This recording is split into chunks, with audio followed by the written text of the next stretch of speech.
Hello, my darlings, and welcome to a new episode of After Dark Fairy Tales. I have a new one for you all, and this wonderful tale was written by a very gifted author who goes by his Reddit username, Mtp6921. Now, MTP's story was first published on Reddit Scary Stories, and I'm very honored that he wants me to narrate it, and I get to share it with you all tonight. With the author's permission, I did shorten the title, and the original title was Please Do Not Get on a Cruise Ship's CDC Trial Test Run, and I retitled it Infection Control. I'm glad I get to share this one with you, and I'm going to give all credit to MTP for writing this wonderful tale and giving me an opportunity to narrate it to you all tonight. To all my new subscribers, I would like to say welcome to After Dark Fairy Tales, and I'm glad you're here. To all of you who've been here, thank you for the likes and the comments, and I'm glad that you all are enjoying the content. So, I'm going to hop right into this one, and I put the link in the description box below where you can check out MTP's Reddit page and his other content as well, so please do. So, you all ready to find out what infection control is all about? Well, here we go. When the Disney Cruise Line said they were going to set sail for a trial run with the CDC's permission and allow actual people to board the ship as guinea pigs to test their new infection control precautions, I made sure that my family booked a state room on the cruise. Disney clearly stated that this cruise will be atypical and won't include the typical shows or activities that prior cruise line patrons were accustomed to. Their Disney's infection control plan was approved by the CDC. Me, my wife, and daughter were so excited that we had our bags all ready and packed to go for the cruise. In order for Disney to pass this test run, government observers from the CDC were on the cruise ship. The magic to see how well Disney can implement its infection control plan. With suitcases in hand, me, my wife Sarah, and our 12-year-old daughter Grace all got on the plane to Orlando from Philadelphia. The plane ride wasn't that bad, where we knew ahead of time that we needed to wear our mask for the 2-hour flight. Sarah, being a nurse, was used to wearing a mask all day, so it didn't even bother her. Once we landed in Orlando, we took an Uber to Port Canaveral, as we typically would for our previous 6 Disney cruises. We arrived at the cruise port, and the terminal was much less crowded compared to past cruise trips, which was great. The 3 of us went right up to the counter where the representative took our pictures, and we filled out the typical paperwork. There was additional paperwork because we were considered guinea pigs, as far as this being an infection control test run, but Sarah paid little attention, considering once again she was a nurse in one of Philadelphia's busiest hospitals, so she kind of knew what to expect. We finally got to board the Disney Magic, and we were so happy. But before we could get onto the Magic, we had to clean the wheels of our suitcases and the bottom of our sneakers, which we had no problem following Disney's enhanced protocols. Of course, we had to keep both our mask and face shields on and use hand sanitizer before we could go to our stateroom. The 3 of us were just so happy to be on board Disney's Magic with its vibrant, colorful carpeting, the cool Disney decorations, and of course, the piped-in classical Disney music. We leisurely strolled to our usual economy 3rd-level deck stateroom, where the engine noise tends to be a bit louder, but we never had any issues sleeping through the noise. We were told to come out of our rooms in an hour for lunch at the Animator's Palette Dining Room, so we wasted no time unpacking our clothes for this 7-day cruise. The hour went by fast, and we wasted no time getting to our assigned dining room. As we walked to the dining room, we had to wash our hands in the sinks located outside of the dining room, with Disney and CDC staff watching us. We were overly precautious and probably washed our hands for over a minute versus the required 20 seconds. But that's what happens when you know you're being watched. We finally sat down inside the dining room, and there were no paper menus because to us, to reduce cross-contamination from touching things, so we just scan a barcode at the table via our cell phones. Our waiter was Javier from Puerto Rico, who was friendly but short on words to lessen the amount of exposure time with us. Grace and I ordered light entries, which consisted of sandwiches, and Sarah ordered the special Disney salad.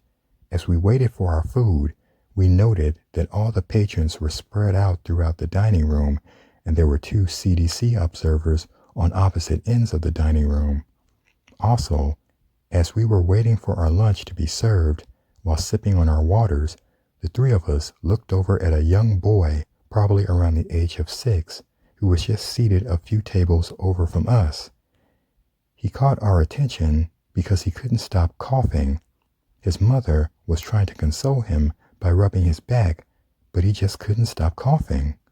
I could tell the boy's dad was starting to get nervous as he was trying to motion to his wife to get the boy to stop. No more than a minute later, one of the head dining room managers came over with a bunch of waiters behind him, as well as the CDC observers.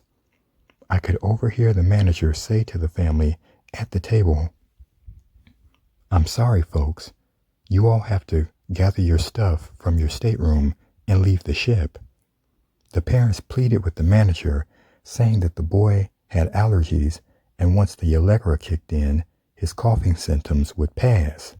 By now, there were other Disney managerial staff in the dining room who were really being stern, and the one woman manager, dressed in a white sailor's managerial outfit, said, "You are now considered trespassing on Disney property, and we will call security to have you physically removed from the ship if you don't get up right now and go to your stateroom and gather your belongings and leave the ship." The husband, the wife, the 6-year-old boy, and their 8-year-old daughter, who was crying hysterically, did eventually get up from the table and left the dining room. I observed the CDC observers write something down on their clipboards, which I assumed was a positive infection control intervention for Disney by having the family removed from the ship. Watching that interaction was tense and wasn't something we ever seen before from the multiple Disney cruises we had taken. The 3 of us felt bad for the family, and I did have the momentary thought of maybe we should just get off the ship before it leaves, but the money we paid would be non-refundable, and I don't think my daughter would have been happy with that decision. Our lunch came, and Javier tried to cheer us up, but seeing that family get booted from the ship was a bit heartbreaking, so we sadly just sat there and ate our lunch. After lunch, we were told to go back to our stateroom. The one good thing was that we didn't have to sit through that boring safety demonstration in case of an emergency, and we just watched it on our TVs instead, which none of us actually did. As we were sitting in our stateroom, I could hear and feel the ship start to sail away, and figured Disney wasn't going to do their typical sailing off party. The good thing was that it was now Grace's time to go to the kids club, so I figured that I would walk her over rather than for her to go by herself, considering what we observed in the dining room. Both Grace and I were well versed in navigating our way around the cruise ship, considering the amount of times we had sailed already. It was nice to see the blue carpeting in the hallway outside our stateroom and the shiny wood that adorned the walls of the hallway where the guest staterooms are located. We got to midship where the elevators are located, and we both decided to take the stairs, mostly for nostalgic's sake, to see the artwork at each cabin level. As we got to deck 5, we saw a young boy who I'm guessing was around 11 years old, who was just moseying down the stairs while holding on to the handrail. Out of nowhere, one of the female managerial crew members dressed in the white sailor outfit said, "Excuse me, young man, where are you coming from?" in a real stern, harsh voice. The boy, who looked obviously upset by the woman's tone of voice, said, "I just came from deck 9. I wanted to see the ship sail away from the port. The same woman manager, who was accompanied by a CDC observer, had a really mean scowl on her face, like this boy had just beat up her kid, said, "First of all, you weren't supposed to be on Deck 9 unless it was your approved time slot, and no guest had an approved time slot to be on Deck 9 today. But the real reason why I stopped you was because you're not supposed to be touching the handrails, and I observed you from all the way from Deck 9, carrying germs down to here, which would be Deck 5. Did you read our infection control rules before you came on the ship of no touching handrails unless it's absolutely an emergency?" The boy was obviously flustered and shaken up and didn't know what to say, so he just uttered, "No, I'm sorry, I guess I didn't." The same woman manager said, "Well then, maybe you and your parents don't care about the safety of others, and maybe you don't belong on this cruise ship." I'm not sure what she meant by that statement, considering we were already sailing in the middle of the ocean, but we observed the Disney cruise manager and the CDC observer follow the boy back to his stateroom. Grace was expectedly visibly shaken up after watching that encounter. I asked her if she wanted to continue going to the kids' club or go back to the stateroom, and she kind of hesitated, like she wasn't sure for a few moments. I bargained with her and told her that I would wait outside of the kids' club, and if she got bored or felt anxious, then she could just leave, and we would both walk back together. Grace agreed and nervously walked into the kids' club, where she had to first vigorously wash her hands while a CDC observer watched her. After 2 minutes, I actually spoke up and said something to the effect that, "You washed your hands long enough, Grace. Go inside now."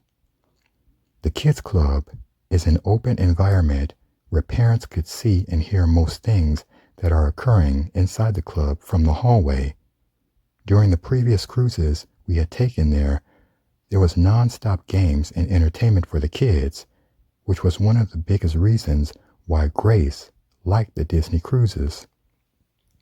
But for this cruise, I noticed the kids were spread out in tables across the large kids' club room, and there were 2 young female Disney Cruise Club employees who were of the high energy type that were asking the kids questions while the CDC observers watched over the activity. The one Disney employee asked, "How long do we wash our hands for?" One of the kids raised their hands, and the employee said, "Okay, Liam, do you know the answer?" Liam responded, "For 20 seconds. The Disney employee got all excited and said, "That's right, Liam." Then the same employee asked, "What's a good alternative to washing our hands if there is no soap and water available and our hands aren't visibly soiled?" A young girl raised her hand, and the same employee said, "Okay, Katie, do you know the answer?" The little girl responded, "How about an alcohol-based hand foam rub?" The same employee got all excited and said, "That's right, Katie. We would use an alcohol-based product as long as our hands weren't visibly soiled." These infection control questions just went on and on to the point where I expected these kids weren't going to be doing anything else but answering these questions.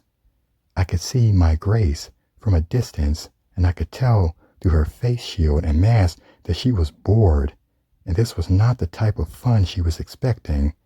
I think she felt too awkward to just get up and leave, so she just sat there. So infection control after mundane infection control questions were asked until I heard a real odd question that was asked to the kids by the same high energy employee.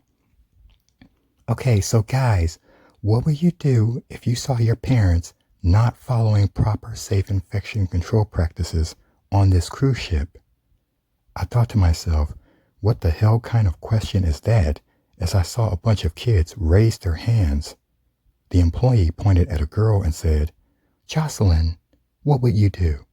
Jocelyn responded, I would tell them to stop because they're putting everyone's health and safety at risk. The same high-energy employee said, That's right, good answer. But does anyone have a better answer?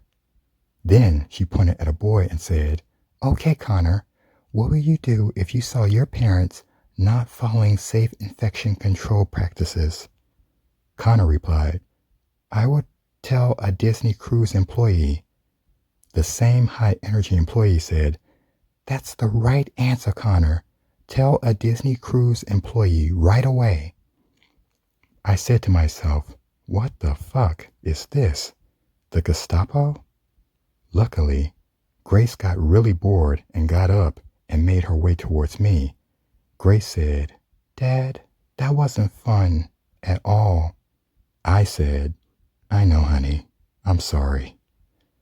I didn't even want to tell her that it would get better because I didn't know for a fact that it would get any better. We both went back to our stateroom, careful not to touch anything along the way. Our next activity was dinner in the same dining room at Animator's Palette, where, truth be told, I was a little nervous attending with the Disney cruise staff, aka the Gestapo, always watching over us.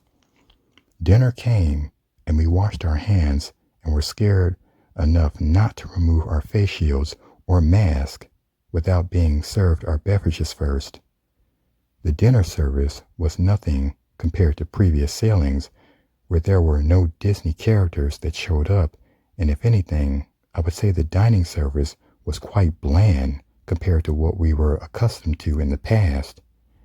The dining room was even more empty than compared to lunch, which struck me as being odd because the same guest ate the same dining rooms for each of the meals. My wife Sarah and I were speculating that perhaps even more people were thrown off the ship besides the family of 4, but we had no idea how because the ship was already moving. We ate our dinner, which was uncomfortable because we had the CDC observers constantly watching over us, and I was petrified that one of us might get caught up in a coughing spell. But none of us did, and we all retired to our stateroom. We were a little bummed out because there wasn't going to be any award-winning Disney Broadway live shows that we were used to seeing after dinner, but we knew that before we booked this cruise. We all got ready for bed, and I had to tidy up our stateroom because there was no housekeeping service, which was always a signature of the Disney cruises. But once again, oh well. I thought as we should just be happy that we got to go on this cruise. As I was straightening up our sneakers by the hallway door, I heard some commotion out in the hallway.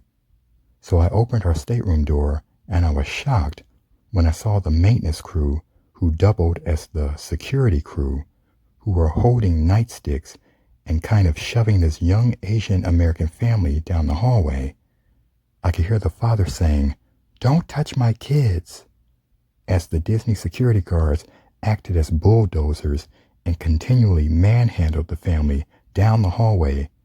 There were 4 kids, and none of them were no more older than 8 years old. Grace said, "Dad, what's going on?" as she heard the commotion in the hallway, and I responded, "Nothing, honey. Just please get ready for bed."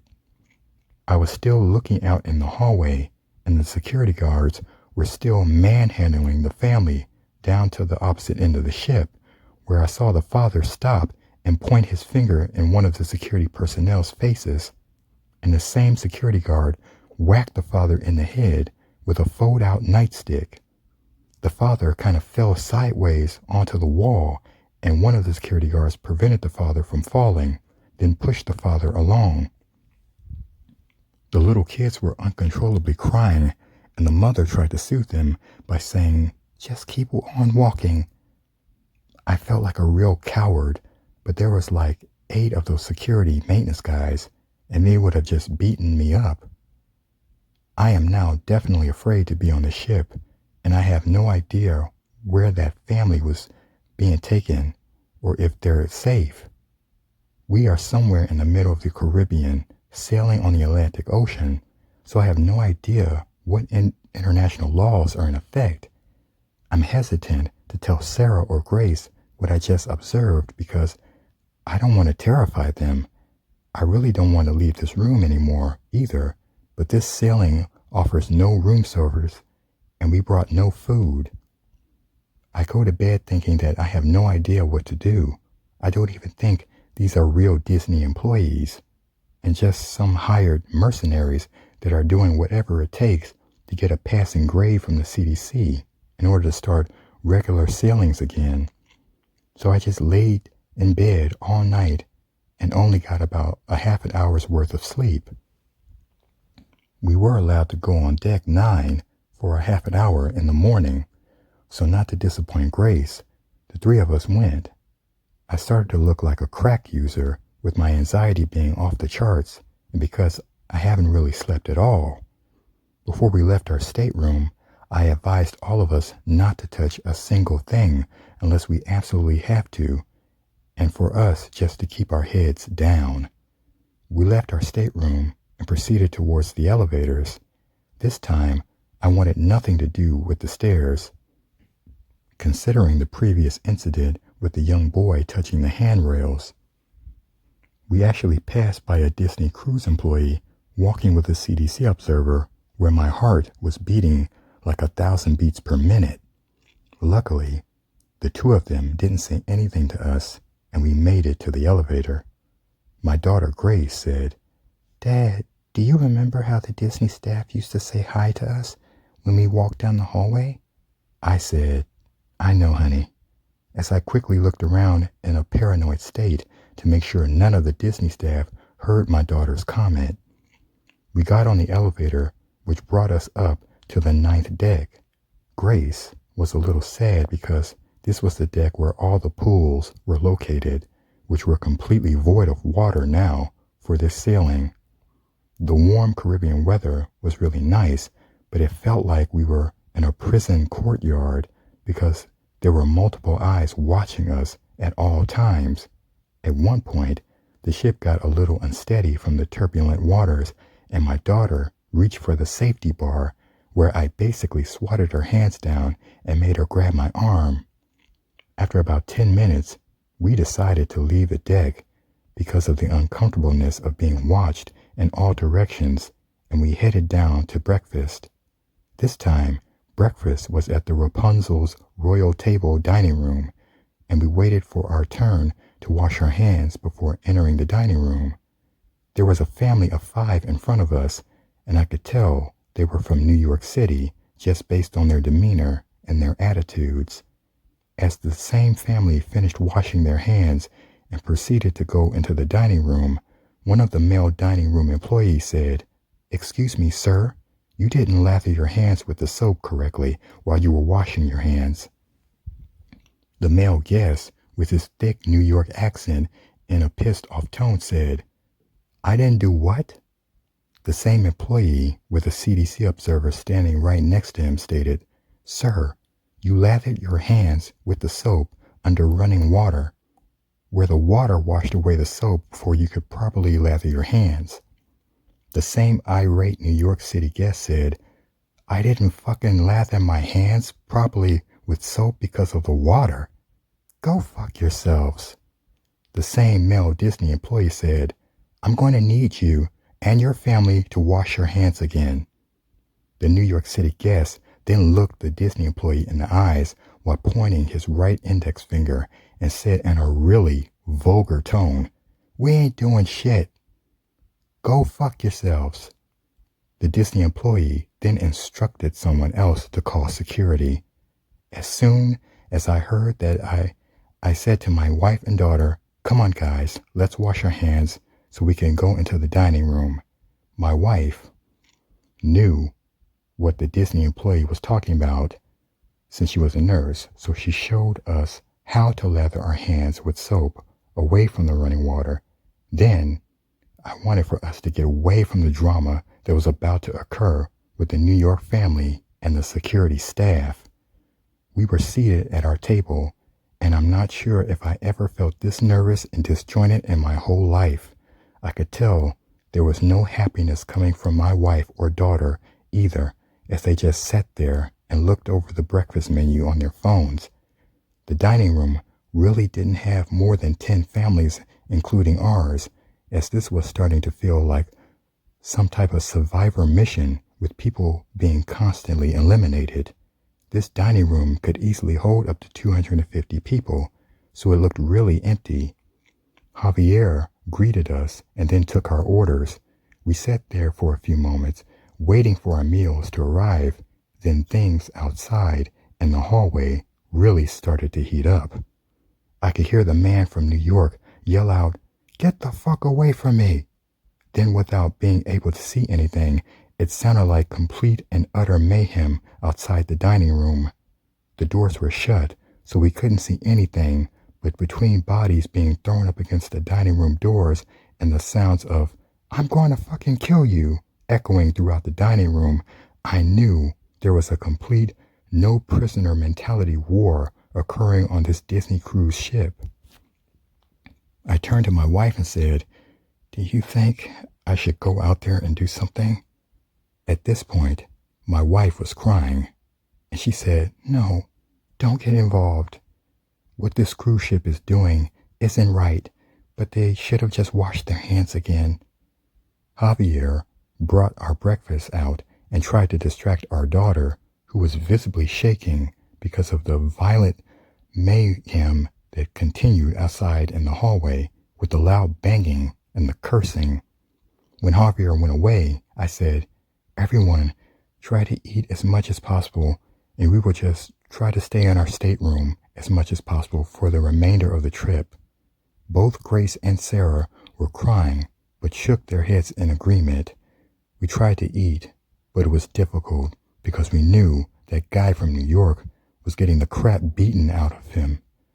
You could just tell because his yells turned into more of whimpers, and then the outside dining room hallway got completely silent, and you knew the violence had ended. None of us wanted to eat, but we didn't want to starve in our stateroom, so we did our best to consume as much as possible. We were finished eating, and then we were escorted through a side exit of the dining room. I have no idea what happened to the man or his family. We just retired back to our stateroom. Our stateroom was near torture because we didn't have internet service, and the on-demand offerings was awful, so Grace just continually watched her kid shows for the duration of the cruise. We essentially starved ourselves and only came out for 2 more dinners where we just followed whatever they wanted us to do and ran back to our stateroom. The last night of the cruise, Grace had a coughing fit in our stateroom, and someone knocked on our door, where I just covered Grace's mouth with a pillow until the knocking went away, and fortunately, Grace's coughing subsided. This was the first Disney cruise where we couldn't wait to get off the ship as quickly as possible. We just gathered our stuff and put our heads down and left the cruise ship. I almost kissed the port of Cape Canaveral because I was that happy we survived. We were all given an anonymous comment card by the CDC as we left the ship, but I was a little suspect because I noted the CDC employee jot down something on his clipboard after handing out each comment card, and I also noticed 9 random numbers on the bottom of the comment card that made me suspicious of the cards not being anonymous. Well, what you guys think about that one? Was that messed up or what? I tell you what, I ain't going on no Disney Cruise Line. Well, I hope you guys enjoyed that one. And I want to give all credit to MTP. I thought it was a very interesting tale. And I'm glad that Mtp6921 shared the story and wanted me to narrate it. And I'm glad I was able to narrate to you all tonight. Hope you all enjoyed it and thought it was just as intense as I thought it was when I read it. So you guys let me know what you thought about it in the comments. And please check out MTP's Reddit page. I put the link in the description box so you guys can view his other content as well. It's good, and I thought this one was good. So I'll be back next time with another After Dark fairy tale for you all. And I'm glad that you guys are here and enjoying the stories. And until next time, good night, my darlings.